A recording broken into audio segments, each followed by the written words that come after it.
Hello everyone, Stormboard1 here. Today we'll be watching two different storm systems over the next couple for this upcoming weekend. The first system here could bring winter storm-like conditions across parts of the Dakotas, Minnesota, even the parts of Wisconsin. Could bring in a strong severe storm threat across parts of Iowa, northern Missouri, maybe get into parts of northwestern Illinois and southwestern Wisconsin. That same low pressure system will drag a cold front further to the southeast. That could lead to another storm system to develop along that cold front. That could also bring in another potential threat for some strong and severe storms and maybe some flash flooding issues as well. Plus, we'll talk a little bit about next week as well. Before we get started on this video, if you guys would like weather related content, you can subscribe to my channel. We do this stuff here all the time on this channel. Plus, we'll be having more updates on these systems here as well over the next couple of days, so definitely stay tuned for some more updates as well. So we're going to get started on the GFS model, and generally it's quiet across most of the U.S. We got at least a cold front dragging southward here, and that's going to bring us some cooler air across parts of the eastern U.S., but that's going to come north as a warm front very soon for a lot of these areas here. We're going to mild things up tomorrow and the Saturday. And you can see here's our first storm system we're watching for. This is getting into Saturday. We got a 994 millibar low in southeastern Nebraska. That's going to continue to move off to the northeast. That could bring us some strong and severe storms in the warm sector. That's what we're watching for. But at the same time, on the back side of the low, there could be a winter storm back there as well. So that's also something we're keeping an eye on closely. And look at the western U.S. There's a lot of precipitation going on out there, which is a good thing. They could definitely use some more precipitation out there. Anywhere from rain showers to mountain snow in the higher elevations as well. And then you can see here as our cold front does drag further to south here, begins to stall out. Here comes our next system coming in. That's going to connect with the cold front. And watch what happens here. You get a low that develops along the front, and this just becomes a big concern here where you do have that potential for showers and thunderstorms to train over some of the same areas. Also, precipitable water values will be pretty high as well for this time of year, which could lead to high rainfall rates in some of these showers and thunderstorms, especially for some of the stronger ones as well. And that's pretty much what the GFS shows here. If we check out the European model, it's pretty similar here. Here's Saturday, got a 997 boulevard low along the Minnesota and Iowa state border with some potential for strong severe storms just to the south here. And also got some snow going on the backside of the low as well. Cold front continues to move off to the south and east, begins to stall out over parts of the Ohio Valley back into the Southern Plains. And here comes a couple more systems that develop along that front as well. And then again, we definitely got to keep an eye on this area in here for that potential for some flooding issues as well. As you've seen here from the GFS, the European models, they do show showers and thunderstorms training over some of the same areas.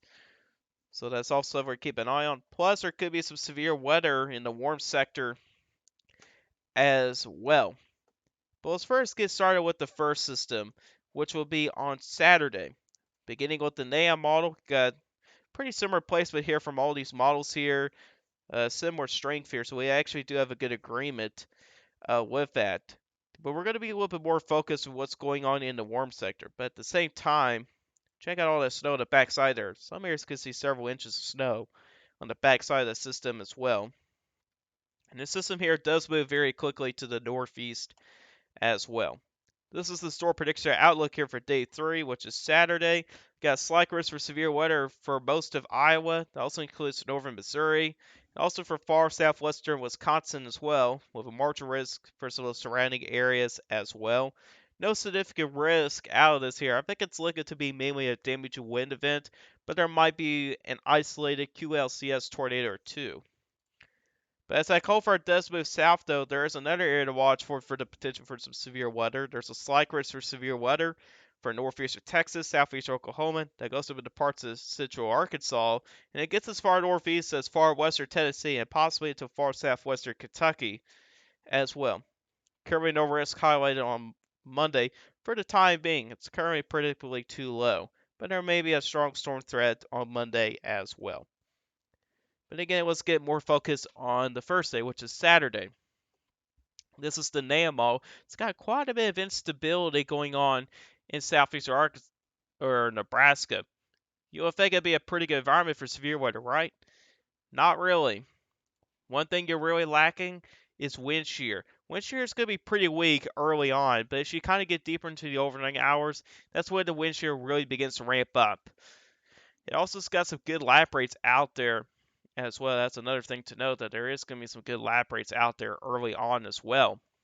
So when we kind of get to really in the evening hours, this is 0C. So instability values do decrease quite a bit. We're knocked down to at least under 600 joules per kilogram. But wind shear does ramp up, like I said. You can see we're storing to felicity numbers from the last frame or the last sounding. It was well below 150, which right around 150 I would consider favorable for some severe weather.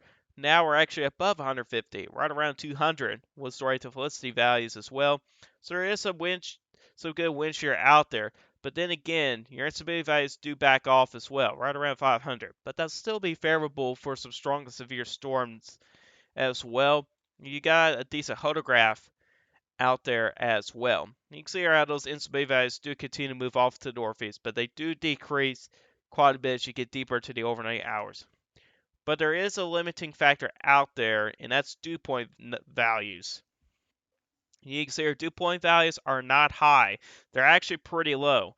You got low to mid 50 dew points, which is not really good for severe weather. And I think that's going to be the biggest limiting factor with this one here, is that dew points are going to be pretty low with this here. Before, we had dew point values in the upper 50s, but right now I'm also been backing off a little bit when it comes to dew point values. But it'll definitely still need to be monitored, though.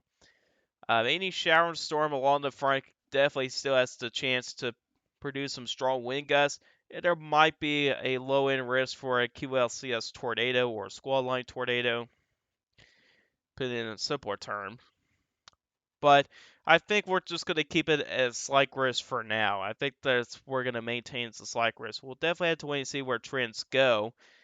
But here's the high risk NAM for 2 points. You can see here, it's not really much different. Low to mid 50s out there. Maybe a slightly better environment when it comes to instability, which you can see here when it comes to instability values. You can see here, yeah, pretty much the same as the original NAM here. But regardless, probably going to be mainly going to be a marginal to slight risk type of event here. I want to go back to the NAM real quick and check out the load of a jet. And this is where you kind of get some of your good wind shear values that will come from. You can see here, then again, early on, the wind shear is not the best. But then again, as you get in deeper to the overnight hours, that's when that low of a jet will really increase. You got pretty much a moderate low of a jet going on here. Anywhere from 50 to 60 knot low of a jet will be favorable for severe weather. But then again, that will all have to depend on of how high the dew points can get and how high those instability values could be as well. We'll still be keeping an eye on it to see if anything changes. But for right now, this is looking to be more of a marginal to slight risk type of event. And I think the primary risk for this is going to be damaging winds. As that cold front does sink further south, it does bring a severe weather risk for parts of really anywhere from parts of the Tennessee Valley back into parts of the Severn Plains. And this is instability values for the GFS at peak time heating on Sunday. There are some good instability values out there. But then again, like we were saying earlier in southeastern Nebraska, there's not much wind shear to work with. The wind shear will be pretty weak early on, even though you got good dew point values. Lap rates are not bad, decent amount of instability. You're lacking on that wind shear, which if we check out 850 millibar winds, it's pretty weak. I mean, around 30 knots, that's a pretty weak low of a jet. But similar scenario, it does get stronger as you get deeper into the overnight hours. So really by the middle of the night on Sunday night or early Monday morning, however you want to put it, you get a 50 to 60 knot low of a jet here. Even in some areas it's at least 60 knots. And at the same time, if we look into dew points, there's going to be some good dew points out there. Low 60s out here. Maybe some mid 60s for some areas as well. So you already got a pretty decent environment out there.